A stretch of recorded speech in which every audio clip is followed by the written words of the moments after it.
Olá,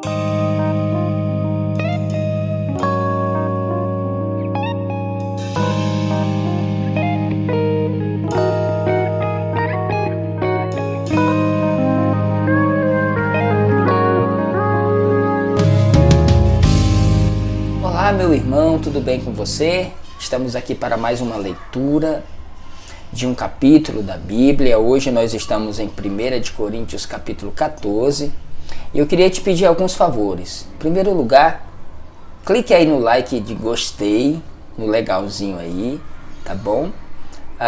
Inscreve-se no canal caso você não seja inscrito e envia para uma pessoa, para alguém, para o seu grupo da família, tá bom? Vamos orar, vamos agradecer a Deus.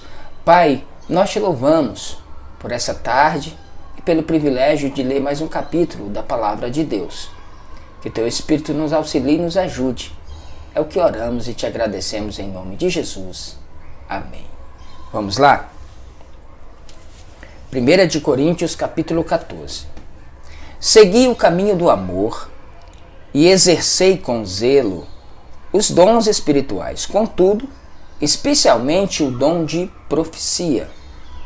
Porquanto quem se expressa em uma língua estranha, não fala aos homens, mas a Deus. De fato, ninguém o compreende, pois em espírito fala mistérios. Entretanto, quem profetiza, o faz claramente para edificação, encorajamento e consolação de todas as pessoas. Quem fala em uma determinada língua, a si mesmo se edifica, mas quem profetiza, edifica a igreja. Gostaria que todos vós falasseis em línguas, todavia, muito mais que profetizasseis. Quem profetiza é maior do que aquele que fala em línguas, a não ser que as interprete para que toda a comunidade receba a palavra que edifica. Observe que Paulo fala sobre os dons, depois ele exalta o amor acima de toda e qualquer atividade e qualquer circunstância da vida. Agora ele está trazendo o equilíbrio sobre o uso correto desses dons para a comunidade. Aqui ele está dizendo que aquele que ora em línguas ora bem, porque está orando, o seu espírito ora para Deus. Mas para quem está ouvindo, aquilo é improdutivo, a não ser que haja alguém que interprete aquela língua e edifique toda a igreja. E aqui ele diz que quem profetiza é maior do que quem fala em línguas, não no sentido de ser superior, mas no sentido de trazer mais proveito, de trazer mais edificação, entende? Portanto, irmãos, se eu for até vós falando em línguas, que benefício vos trarei? Se não vos falar por intermédio de revelação, ou de conhecimento, ou de profecia, ou ainda de ensino, até mesmo considerando objetos sem vida, mas que produzem sons, tais como a flauta ou a harpa, como alguém poderá reconhecer a música que está sendo tocada, se os sons formados por elas não forem distintos? Ele diz, se eu for conversar com vocês em línguas estranhas, qual é o proveito que vocês vão ter disso? Sua mente fica improdutiva. A sua razão fica improdutiva.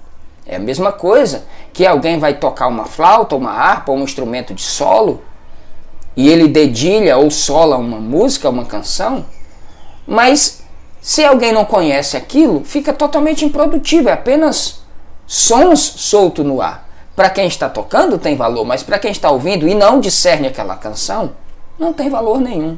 Assim é aquele que ora em línguas, mas o outro observa e aquilo não trouxe edificação para aquela pessoa que está ouvindo. E mais, se a trombeta não emitiu som claro e correto, quem se preparará para a batalha? Na época em que os homens subiam a montanha e tocavam a trombeta, convidando o exército para a batalha, ou para recuar, ou para avançar, para cada comando tinha um toque. Se não tocar corretamente, como é que as pessoas que estão na guerra vão entender a mensagem do comandante que mandou tocar determinado toque? Da mesma maneira, vós, se com a língua não pronunciardes sons que se podem entender, como se compreenderá o que dizeis? Pois estareis como que jogando palavras ao vento, coisa solta. Realmente, há diversos idiomas no mundo, contudo, nenhum deles é sem sentido. É o que eu acabei de falar. O japonês, para mim, é totalmente sem sentido, porque eu não compreendo, mas para eles tem significado, eles se entendem um ao outro. Portanto, se eu não compreender o significado de quem está comunicando, serei estrangeiro para quem fala e tal pessoa estranha para mim. Assim, igualmente vós, visto que estáis desejosos por exercer os dons espirituais, procurem amadurecer naqueles que produzem edificação para o corpo de Cristo. Sendo assim, aquele que fala em uma língua, ore para que possa interpretá-la corretamente. Pois se oro em uma língua, meu espírito também ora, mas o meu intelecto fica improdutivo, nem eu mesmo sei o que eu estou falando. Diante disso, o que fazer então? Orarei com o espírito, mas ao mesmo tempo com a mente. Cantarei com o espírito, mas igualmente com a razão. É o culto racional. É o encontro do espírito com a razão, com o intelecto. Tudo que há em mim precisa bendizer o nome do Senhor. E eu preciso entender aquilo que eu estou falando. De outra forma, se louvares a Deus apenas com teu espírito, como poderá alguém que está entre os não instruídos declarar o amém, ou dizer assim seja, poxa, que coisa boa, a atuação de graças, visto que não entendeu o que dizes? É possível que estejas dando graças muito bem, mas o teu semelhante não está sendo edificado. Dou graças a Deus por falar em línguas mais do que todos vós. No entanto, na igreja, prefiro comunicar 5 palavras compreensíveis a fim de orientar os meus semelhantes do que falar 10.000 palavras em uma língua estranha. Irmãos, não sejais infantis, não sejam meninos, cresçam. Não sejais infantis em vossa maneira de pensar. Porém, quanto ao mal, sede como as crianças, contudo, adultos quanto ao entendimento. Para a prática do mal, sejam crianças, mas quanto ao entendimento, cresçam, sejam adultos. Pois está escrito na lei, por meio de homens de outras línguas e por intermédio de lábios de estrangeiros, falarei a este povo. Todavia, mesmo assim, eles não me ouvirão, diz o Senhor. Desse modo, as línguas são um sinal não para os crentes, mas para os incrédulos. A profecia, entretanto, não é um sinal para os não crentes, mas para todos os cristãos. Se, portanto, toda a igreja se reunir num lugar e todos falarem em línguas, e entrarem pessoas não instruídas ou descrentes, por acaso não dirão que estáis loucos? Por acaso o que essa pessoa vai falar? O que ela vai entender daquilo? Como ela vai compreender? De que forma o espírito dela vai alcançar a mensagem do evangelho se estão falando em uma língua que ela não entende? Ela vai dizer que vocês estão loucos, e com razão. Mas se todos profetizarem, e aqui a questão do profetizar não está ligado apenas ao dom de profetizar, mas também a verbalizar a palavra de Deus, que é a maior profecia. Quando alguém está no púlpito ministrando a mensagem de Deus, ele é o profeta, ele está profetizando a palavra de Deus. Mas se todos profetizarem e alguém incrédulo ou não instruído entrar, será por todos convencido de que é pecador e por todos será julgado. Os segredos do seu coração se tornarão manifestos e assim, prostrando-se rosto em terra, adorará a Deus. Ele se arrependerá, ele se converterá, testemunhando que em realidade Deus está entre vós. Que não é uma loucura, não é um frenesi, Deus está realmente ali porque ele entendeu aquilo. Portanto, qual a atitude correta então? Ora, quando vos reunis, cada um de vós tem um salmo, ou uma mensagem de ensino, uma revelação, ou ainda uma palavra em determinada língua e o outro tem a interpretação dessa língua. Tudo seja feito para a edificação da igreja.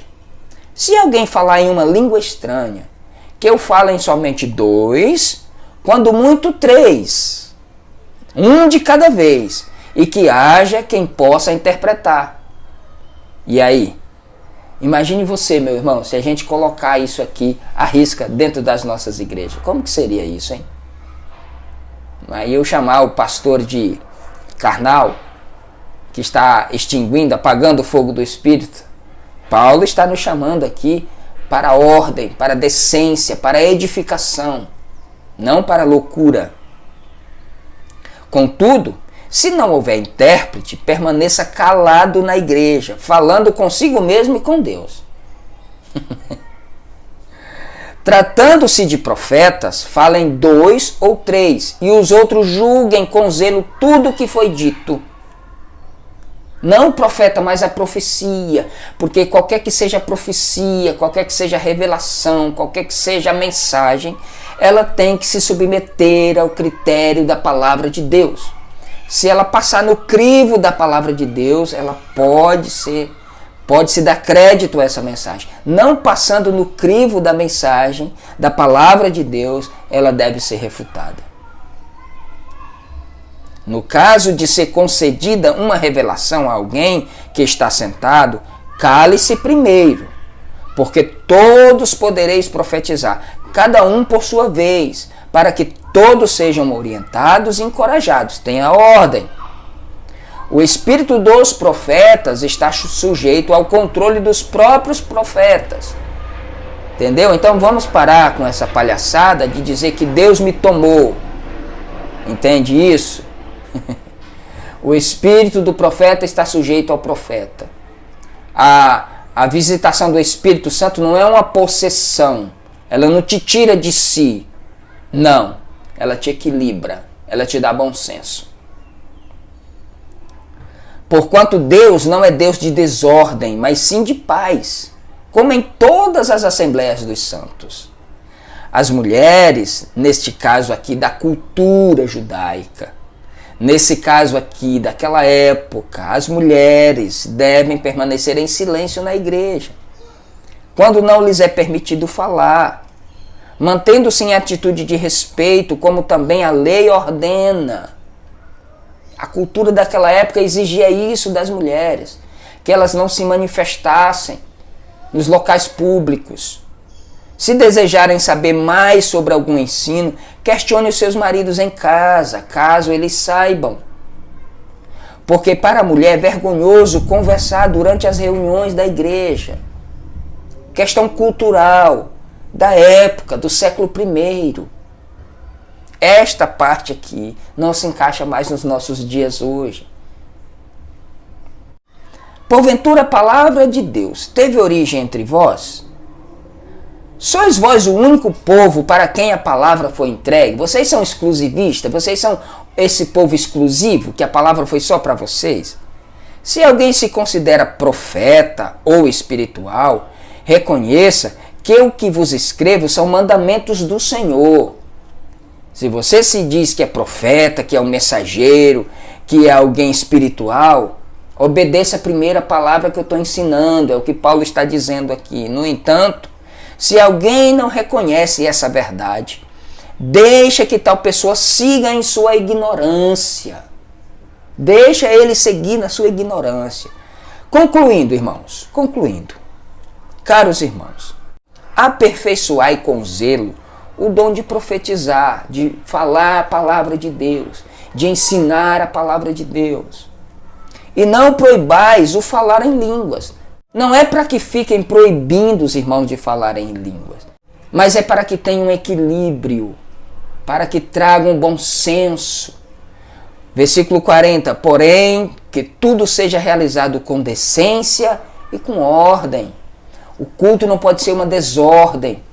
O culto não pode ser palco para manifestação de pessoas eufóricas, como se estivessem loucas, não. Um culto é para encorajar os irmãos, é para que todos entendam a palavra, é para que todos glorifiquem a Deus, é para que todos usem o seu corpo, o seu instrumento, a sua boca, para glorificarem a Deus.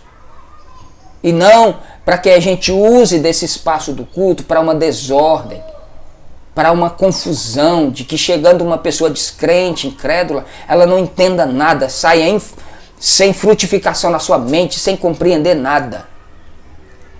Cresçam, é isso que Paulo fala. Cresçam, não sejam meninos. A gente precisa aplicar isso bastante nos nossos dias. Que Deus abençoe você. Que Deus te dê muita graça. A semana só está começando e nós estamos na semana do Natal. Hoje é dia 21 de dezembro de 2020. A gente se vê aqui amanhã no capítulo 15. Até lá.